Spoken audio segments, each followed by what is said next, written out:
हरे कृष्णा, राधे राधे। हम सभी साधक श्री सुदर्शन सिंह जी चक्र द्वारा लिखित पुस्तक शत्रुघ्न कुमार की आत्मकथा का श्रवण कर रहे हैं। आज गतांक से आगे चित्रकूट। हमें अनेकों ने प्राय सबने बिना मूल्य के उन पदार्थों को लेना अस्वीकार करना चाहा, किंतु वे भोले प्राणी लौटा ले जाने के लिए तो टोकरियां लाए नहीं थे। वे कहते थे, श्री राम की शपथ, उन्होंने हमें अपना सेवक स्वीकार करने की कृपा की है। आप उनके स्वजन हैं, आपको यह लेना पड़ेगा। हम आपके वस्त्र बर्तन न चुरा ले, यही हमारी बड़ी सेवा। उनमें कुछ वृद्धों ने कहा, जीवों की हत्या करके किसी प्रकार पापी पेट को हम भर लेते हैं। श्री राम यहाँ पधारे और उन्होंने हम अधमों पर अनुग्रह किया। हमें उन्होंने अपनी सेवा का सौभाग्य दिया।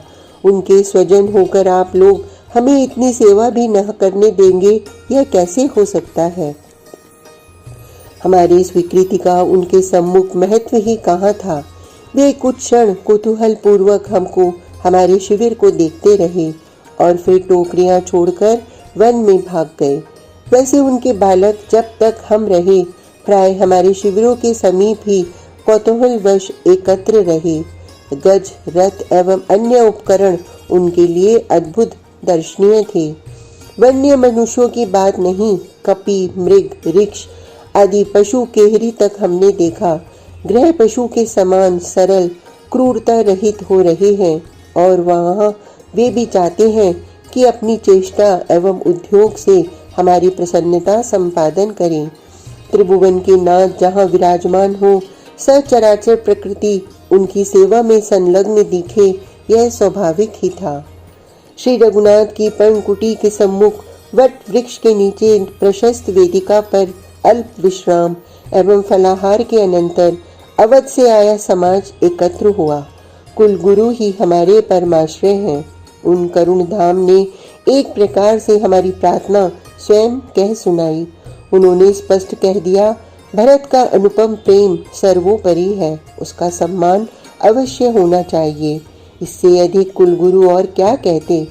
श्री रघुनाथ सदा के शील निधान परम संकोची हैं। उन्होंने तत्काल कह दिया, गुरुदेव की आज्ञा, मुझे शिरोधार्य करना चाहिए।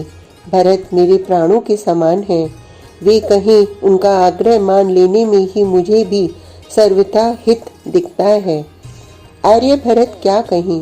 इतना संकोच, इतना बड़ा उत्तरदायित्व आ पड़ा, किंतु उस समय कोई निर्णय हो, कुछ अधिक चर्चा चले, इसका अवसर नहीं मिला। सहसा मिथिला नरेश के चर आ गए और उन्होंने समाचार दिया, वे विदेहराज स्वयं अपने समाज के साथ पधारे हैं। हम दोनों भाइयों को बड़ा आश्वासन मिला। वे पितृतुल्य ज्ञान राशि, हमें तो जैसे पितृ पदों का संरक्षण पुनः प्राप्त हो गया। कुलगुरु एवं रघुनाथ के साथ हम सब महाराज को आगे से लेने उठ पड़े। सुभद्र, इस मिलन का वर्णन न करना अच्छा। दोनों समाजों ने परस्पर एक दूसरे को देखा और जैसे हमारी संपूर्ण वेदना नवीन हो उठी। श्री रघुनाथ का यह जटा मुकुट एवं बलकल अंबर देखकर तो वज्र हृदय भी विदीर्ण हो जाएगा। रुदन, क्रंदन, मूर्छा, अश्रु प्रवाह को छोड़कर और हमारे समीप बचा ही क्या था। सुभद्र, हमारी आशा व्यर्थ थी। बड़ी छलनी है यह आशा। महाराज मिथिला नरेश, कुलगुरु महर्षि वशिष्ठ अथवा दूसरा भी कोई क्या करता। हम दोनों भाइयों के समीप ही क्या उपाय था। आर्य श्री भरतलाल जी ने सोल्लास कह दिया, श्री रघुनाथ लौटे और वन में ही किसी का रहना आवश्यक माना जाए तो हम दोनों आजीवन वन में ही रहेंगे। माता के कई, उनसे दीना, उनसी हतभाग्नि, उनसी दुखिया और कौन होगी भला धरा पृष्ठ पर। उन्हें मुख खोलते भी भय लगता था, कोई व्यंग कर देगा। श्री रघुनाथ ने उनका सर्वाधिक सम्मान किया। भगवती श्रीधरा नंदिनी अधिकांश समय चित्रकूट में उन्हीं की सेवा में रहीं। यह सेवा, यह शील, यह सम्मान, माता हृदय कितना विदीर्ण होता था अपनी भूल को स्मरण करके। राम, मैं तुमसे क्षमा नहीं मांगूंगी। मैं कैसी भी हूँ, माता हूँ। तुम सत्य स्वरूप मुझे बार बार माँ कहते हूँ। क्षमा मांगकर मैं तुमको, तुम्हारे शील एवं गौरव को अपमानित न करूँगी। मिथिला एवं अवध का पूरा समाज एकत्र था और उसके सम्मुख वे गौरवमयी वेदना विगलित कंठ कह रही थीं। वत्स, समस्त गुरुजन एवं पुरुजन साक्षी हैं। मैं चाहती हूँ कि तुम माँ की भूल को सुधार दो। कैकई को कोई वरदान नहीं चाहिए। माता होकर मैंने जो अमंगल का सृजन किया, उसके पुत्र तुम उसे मंगल बना दो। माँ, राम ने आपके आदेश को कब अस्वीकार किया है? आपकी आज्ञा स्वीकार करके आपका यह पुत्र यहाँ आया। आप इसे आज्ञा देने को नित्य स्वतंत्र हैं। श्री रघुनाथ के शब्दों ने सबको अद्भुत आशा दी। सभी उत्कर्ण हो उठे। कितनी प्रवंचनामयी है यह आशा। वे मर्यादा पुरुषोत्तम, वे आगे कहते गए, किंतु माँ, मुझसे भी अधिक सम्मान्य एवं आराध्य हैं पितृचरण आपके लिए। उन्होंने जिस सत्य के लिए शरीर त्याग दिया, उनके वे वचन तो अब उनकी अनुपस्थिति में, परंतु तुम पुत्र को क्या आज्ञा देती हो माँ? राम, माता क्या आज्ञा देती इस विषम स्थिति में? वे वेदनाधिक्य के कारण केवल संबोधन करके संज्ञा शून्य हो गईं। मेरी जननी ने उन्हें गिरते गिरते संभाल लिया था। न मिथिला नरेश, न कुलगुरु, कोई कुछ कह नहीं पाता था।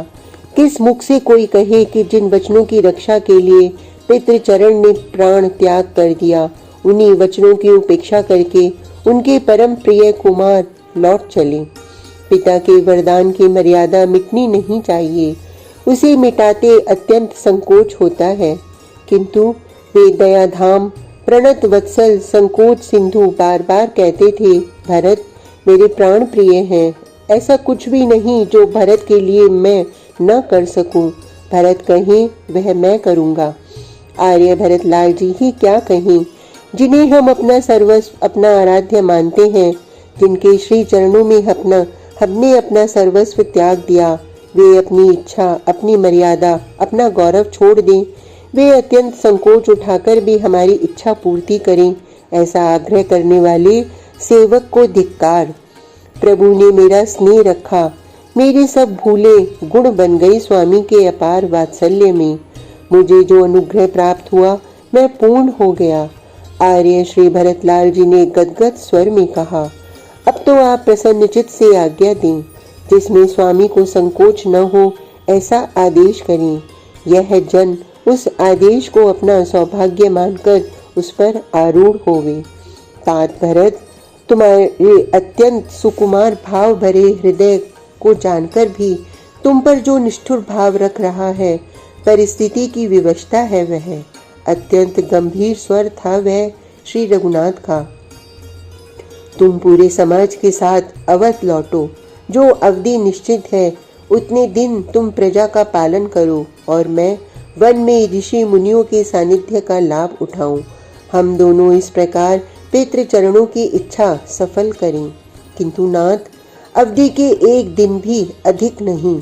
आर्य श्री भरतलाल जी का स्वर अद्भुत गंभीर हो गया। अवधि के व्यतीत होने पर अगले ही दिवस यदि इन चरणों के दर्शन न हुए, भरत इस अदम देह को रखने में असमर्थ हो जाएगा। अयोध्या के परम पवित्र राज्यासन को अपने स्पर्श से कलुषित करने का साहस भरत नहीं कर सकता। सबको फिर इन शब्दों ने चौंकाया, किंतु बात हमारे महान अग्रज की गरिमा के अनुरूप ही थी।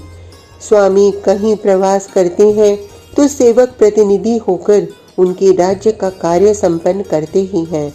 मेरे स्वामी ने दीर्घ प्रवास स्वीकार कर लिया, किंतु इस जन को कुछ आधार मिले। अवधि का यह दीर्घ काल जिसके आश्रय में रखकर प्राण व्यतीत कर सके, वह क्या आधार चाहते हो तात? श्री रघुनाथ भी तात्पर्य कदाचित समझ न सके थे। मैं जानता हूँ श्री अवध महारानी मुझे क्षमा नहीं करेंगी यदि मैं उनसे लौटने का दुराग्रह करूं। आर्य श्री भरतलाल ने वहीं से मस्तक झुकाया श्री विदेह राज नंदिनी के प्रति, और तब वे अत्यंत कातर भाव से श्री रघुनाथ के श्री चरणों में झुक गए। उन्होंने अपने दोनों करों से उन मर्यादा पुरुषोत्तम की चरण पादुकाएं पकड़ ली थीं और अत्यंत दैन्य नेत्र उनके ऊपर उठे कातर याचना करते। आर्य तात, श्री रघुनाथ ने अत्यंत संकोच का अनुभव किया, किंतु अस्वीकार नहीं कर सके वे दयाधाम। उनके श्री चरण पादुकाओं पर से धीरे से हट गए। श्री भरतलाल जी ने झटपट दोनों पादुकाएं उठाकर मस्तक पर धारण कर ली। हमारे साथ अभिषेक के लिए समस्त तीर्थों का जल गया था। महर्षि अत्रि के द्वारा निर्दिष्ट पावन स्थल पर एक कूप पुनर्निर्मित हुआ। उसमें उस जल का विसर्जन हो गया। महर्षि ने ही उस कूप का नामकरण किया भरत कूप। हमें अनुमति प्राप्त हो गई और श्री रघुनाथ की आसपास के तीर्थ स्थल एवं वन दर्शन की। इस प्रकार 5 दिन हमें और उस पुण्य भूमि में निवास का सौभाग्य प्राप्त हो गया। केवल 5 दिन।